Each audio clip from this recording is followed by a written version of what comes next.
राष्ट्रीय ओबीसी महासंघाचे राष्ट्रीय अध्यक्ष डॉक्टर बबनराव तायवाडे सर आपल्यासोबत आहे. सर, ओबीसींचे वसतिगृह सुरू करण्याची मागणी जी आहे ती राष्ट्रीय ओबीसी महासंघाची होती, सुरू केली, पण यावेळेस शैक्षणिक सत्र सुरू होऊनही ॲडमिशन नाही, पोरं परत जात आहेत गावाकडे. नाही, दुःखाची गोष्ट आहे की शैक्षणिक सत्रानुसार जून महिन्यामध्ये विद्यार्थ्यांच्या प्रवेशाला सुरुवात होते आणि जुलै संपलेला आहे. 5 ऑगस्ट ही शेवटची तारीख असते. म्हणजे आर्ट्स कॉमर्स सायन्सच्या बाबतीमध्ये प्रोफेशनल कोर्सेसचा प्रोग्राम सरकार देत असते, पण तू खरी गरज ही आर्ट्स कॉमर्स सायन्सच्या पोरांना असते.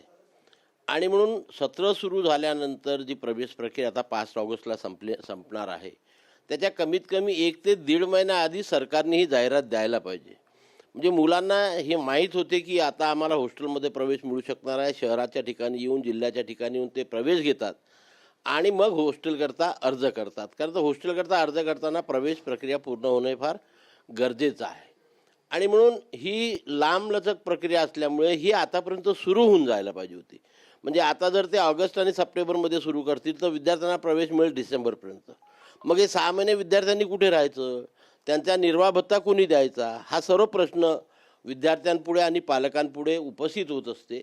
आणि म्हणून ही जी दिरंगाई आहे, सामाजिक न्याय विभागाच्या अंतर्गत जे वसतिगृह सुरू असतात त्यांच्या प्रवेश प्रक्रिया सुरू झालेल्या आहे, काय त्यांचे विद्यार्थ्यांना प्रवेश देणं सुरू आहे. पण ओबीसीच्या बाबतीमध्ये सरकारमध्ये ही जी दिरंगाई केल्या जाते आणि कुठेतरी ओबीसी विद्यार्थ्यांना त्रास देण्याचा काही उद्देश तर सरकारचा नाही ना, या हेतूने आम्ही त्याकडे पाहतो. आणि म्हणून माझी आपल्या माध्यमातून सरकारला एक सूचना आहे की लवकरात लवकर अशा प्रकारच्या ह्या जाहिराती काढून, कारण जाहिराती काढल्याशिवाय वसतिगृहाकरता अर्ज नाही, स्वाधार योजनेकरता अर्ज नाही, दोन्ही गोष्टी एकमेकाशी निगडीत आहे.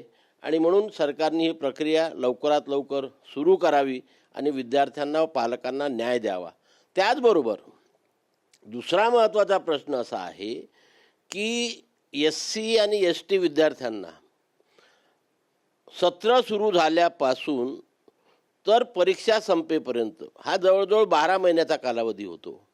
कारण आजकाल सर्वच विद्यापीठाच्या परीक्षा सेमिस्टर सिस्टम सुरू झाल्यामुळे लांब चालतात आणि म्हणून त्यांना सत्र संपेपर्यंतचा निर्वाह भत्ता मिळत असतो, हे परंतु ओबीसीच्या बाबतीमध्ये फक्त सरकार 10 महिन्याचा निर्वाह भत्ता देतो.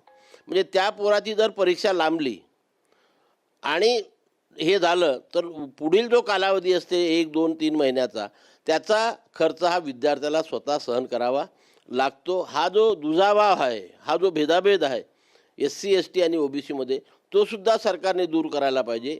ज्याप्रमाणे SC आणि ST प्रवर्गाच्या विद्यार्थ्यांना 12 महिन्याचा निर्वाह भत्ता भेटतो, त्याचप्रमाणे ओबीसीच्या विद्यार्थ्यांना सुद्धा प्रवेशित दिनांकापासून तर परीक्षा संपेपर्यंतचा जो कालावधी होतो, आज तो पूर्ण 12 महिने कालावधी होतो, त्या 12 महिन्याकरता निर्वाह भत्ता विद्यार्थ्यांनी देऊन ओबीसी विद्यार्थ्यांना दिलासा द्यावा, न्याय द्यावा, ही आग्रहाची मागणी राष्ट्रीय ओबीसी महासंघाची आहे. सर, तुम्ही मुख्यमंत्र्यांना पत्र लिहिणार आहात का हॉस्टेलचा प्रवेश सुरू करावे म्हणून?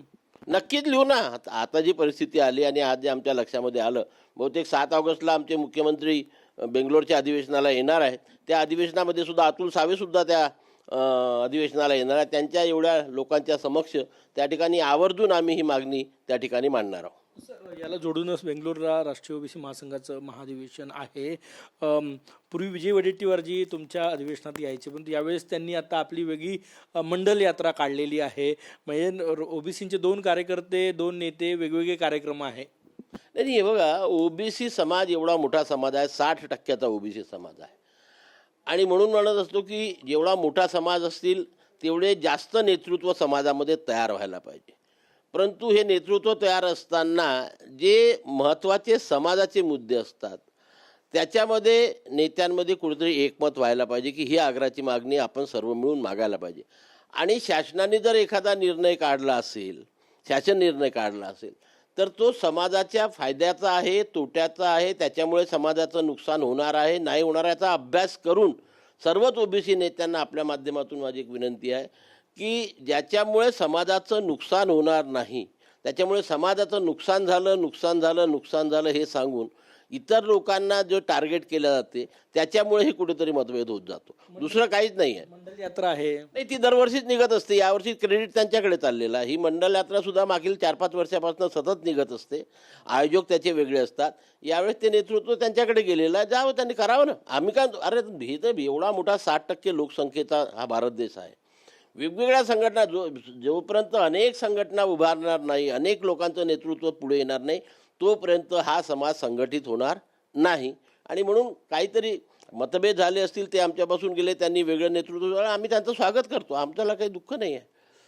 धन्यवाद. कॅमेरामॅन सचिन सायांसह गजानन माटे, TV9 मराठी, नागपूर.